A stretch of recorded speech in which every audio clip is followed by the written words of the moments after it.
Hello, my name is Matty Conway, and today I'd like to talk to you about a little game called Skyrim. You see, Skyrim is a game that has sold more copies than the entire population of women in California. It has also been released more times than the population of women who have went on a date with me. So it's kind of a lot. They've got Legendary Edition, Special Edition, Switch Edition, VR Edition, Anniversary Edition. Fucking mom, can we get Skyrim? We have Skyrim at Home Edition. This game is old enough to watch PG-13 movies, and at this point, these incredible games have come out. And yet, much like my angry old neighbor, it refuses to die. Oh God, can I make that joke? Look, I'm sure she's a lovely lady. She just gets upset frequently. For some reason, after all these years, I have still not played Skyrim until recently. But we'll get to that. I just think it's time for me to figure out the answer to the question that's been going through my head for so long. Why do people love Skyrim so much?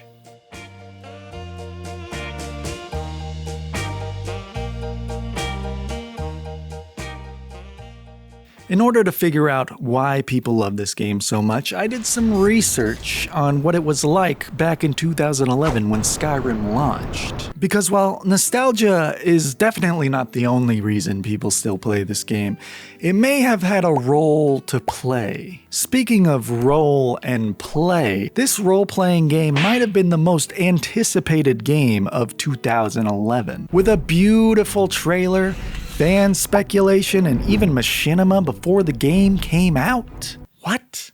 Fans were clamoring for this game like a dog ready to go on a walk. No! Because you see, Bethesda was a different company then. Okay, their last Elder Scrolls game was Oblivion, and in between that, they released Fallout 3 and Fallout New Vegas. There was no chance Skyrim would be bad. In fact, it was going to be incredible. It doesn't surprisingly suck for some reason. I don't see that happening. And just like that, they had the coolest release date of all time. 11/11/11? What the fuck? Skyrim released and it was an instant hit. Millions of players within its first week. IGN, 9.5 out of 10. Game Informer, 9.5 out of 10. Famitsu, 40 out of 40. PC Gamer, 94%. Don't know what that means, sounds pretty good. I feel like it's safe to say this is a certified big boy banger. And with the amount of success this game had, who could have guessed it? Skyrim. Game of the year. Who's laughing now? By the way, I was also in the chess club. But we still haven't answered why people still play this game today. I mean, there's 20,000 people on Steam playing Skyrim right now. Did you notice the parentheses S parentheses? That wasn't for sweet, I'll try this game once. That was for I'm gonna stealth arch my back because I'm gonna ride this hog of a game for years.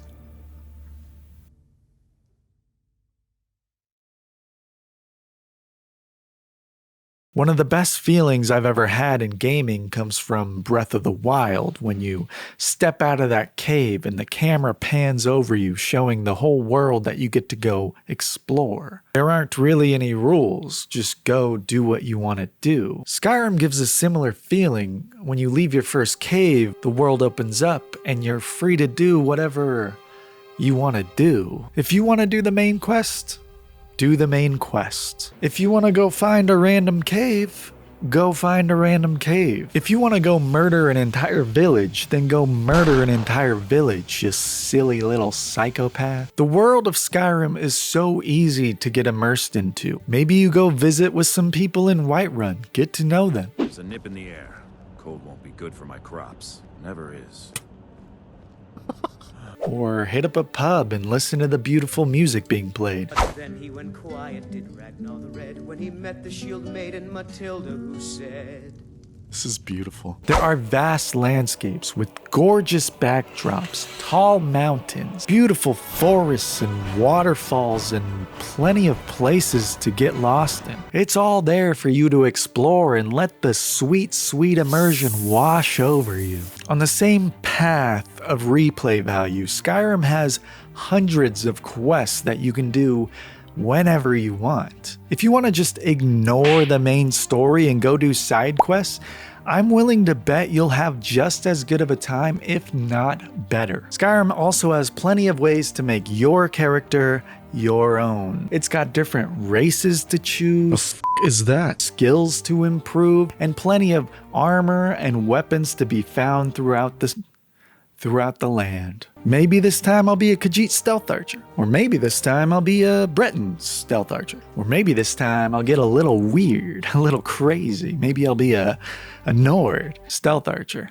I haven't even mentioned the bigger side quests like the Thieves Guild for the sneaky boys, or the Dark Brotherhood for you naughty boys, or maybe the College of Winterhold for you astute individuals. There are so many things to do in this game, places to see, people to roleplay as, friends to make, and even if all of that gets boring for you, we haven't even talked about mods. There are endless mods for quality of life improvements, gameplay enhancements, visual overhauls, follower additions. Don't like the way combat feels?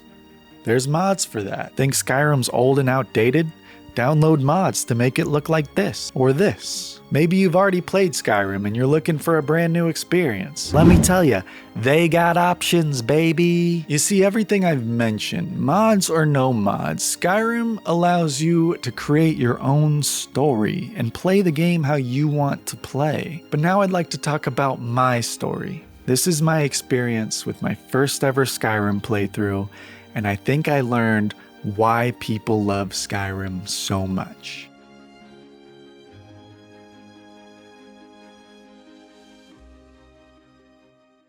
After creating my character and making my way through the first cave, I took my first steps out into Skyrim feeling absolute freedom. Alright, I guess I can kinda That ruin up there?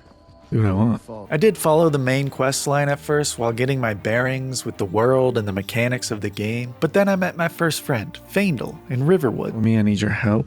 Will you just follow me around? Okay. Then I decided to bring him along on all my adventures. Before killing my first dragon, I met a girl in Whiterun whose parents had died and her uncle and aunt threw her out into the streets. She asked me to adopt her, but I didn't have a house she could live in. I'm gonna get you that house. This is when Skyrim took a turn for me.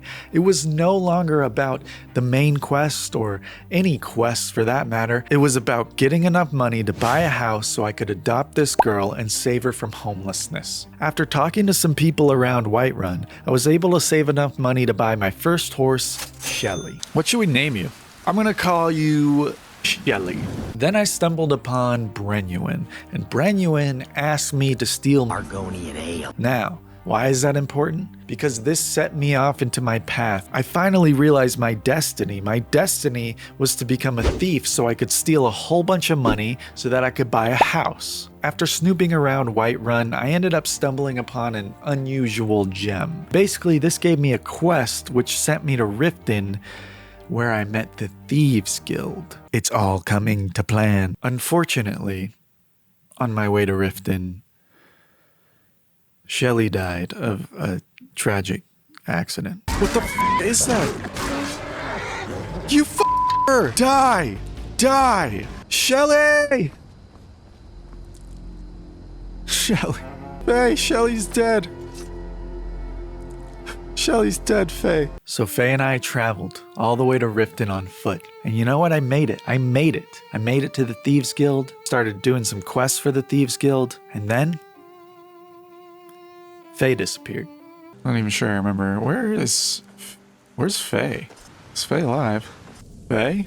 I lost my first horse and my first friend immediately. I was distraught, you know, I was upset and sad, but I had to continue because that goal to buy that house for my daughter was still there. Well, in the meantime, I got myself a new horse. His name is Timothy. Timothy, you're such a badass. F him up. And you see, Timothy is a fucking warrior. Don't f with Timothy.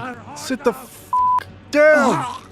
Timmy's my boy. That's my boy, Timmy. That's my boy. After more Thieves Guild quests and other sneaky activities, I was able to afford the house. Finally, I could adopt my daughter. Thanks, Mr.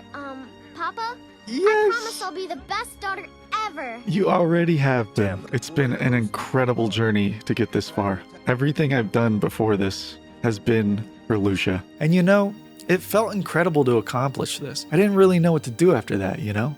I knew Lucy was at home alone all the time, and I heard that you could get a dog in Skyrim. So I went and I got the best boy, Miko. Aren't you a good boy, Miko? Miko's the best boy. Wait here, Miko. All right, I'll be right back. I'll be right back, Miko. Lucy? Hey, Lucy. Pet?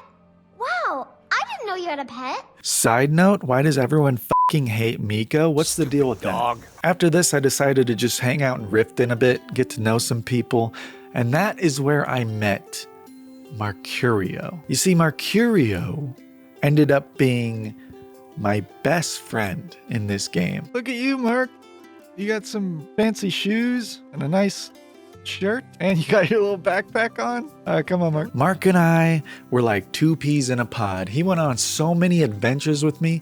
I can't even begin to tell you how close I got to this man. I'm surprised someone like you isn't spoken for. Oh, thanks, Mark. Where's Buds, though, right? Try not to walk into any spike-filled pits or filthy skeever dens.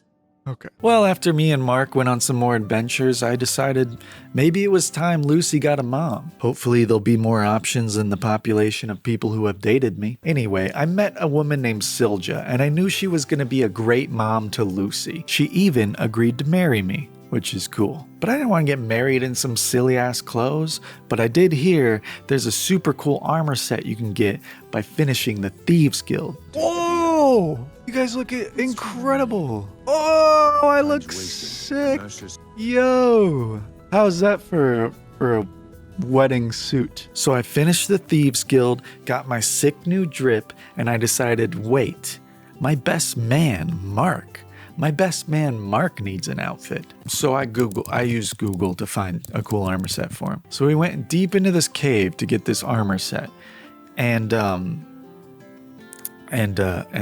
Mark died. I got you, Mark. No, wait. No, Mark. No. I didn't mean to shoot. I didn't mean to do that. Mark, please, no, please. Fucking misclick. This actually, like, I felt this in real, like, I think I immersed myself enough in this game to the point where when Mark died, I genuinely felt it. So after that happened, I kind of just spiraled out of control.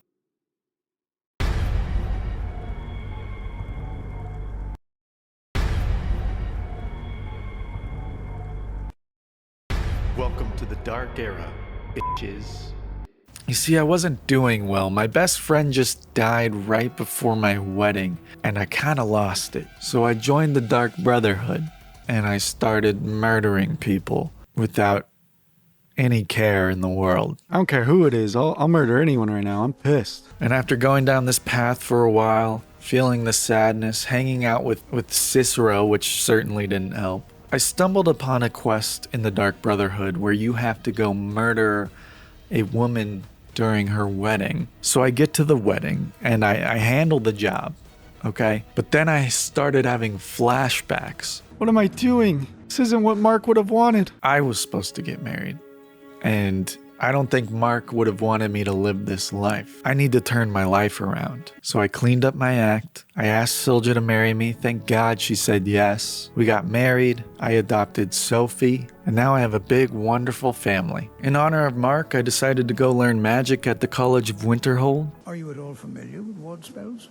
I'm not familiar with anything. And after some more adventuring, I decided it was time to go defeat Alduin. I fumbled my way through Civil War issues. I'd like to hear what you think Mark Arthur's worth.